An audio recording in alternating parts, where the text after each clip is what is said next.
من فقط اینو میخوام بهت بگم، من اون موقع که میگم برگشته بودم اومده بودم شمال که زندگی میکردم، بعد این رفیقام مثلا زنگ می‌زدن آره داریم میریم تهران خونه مثلا فلانی، بعد میخوایم بریم باغ فلانی. خب حال میداد دیگه، میرفتی مشت میکردی، بعدش توپ میکردی، دوره هم بودی، موقعی دختر بازی حال میده دیگه حاجی، میخوای مثلا دستشو بگیری بگیرم نگیرم فلان اینا. بعد پیش خودم میگفتم آیسان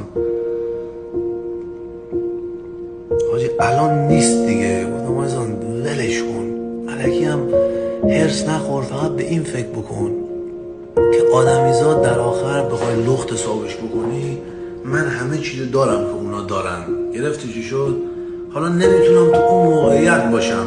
تو زندگی باید خودتو روزی 5 دقیقه از 24 ساعت کسگیر بیاری. 5 دقیقه تراوت و شادابی و جوانی تو رو اونم رها باید بکنی. انقدر که درگیر مغزت که کی به چی برای چی دنبال فرکانس های دیگه هستی، خب خیلی چیزا رو جلوی چشت نمیبینی. این صحبت منم تمام برای بچهای سینه سوخته است. اصلا قصه نخور. یه سری بچه‌هایی که حاجی دستشون الان متاسفانه تنگه، جوونا همش ناراحتن، میگه آقا اینجا نمیتونم برم، اونجا نمیشه، اونو ندارم، اینو نمیشه، اونو نه.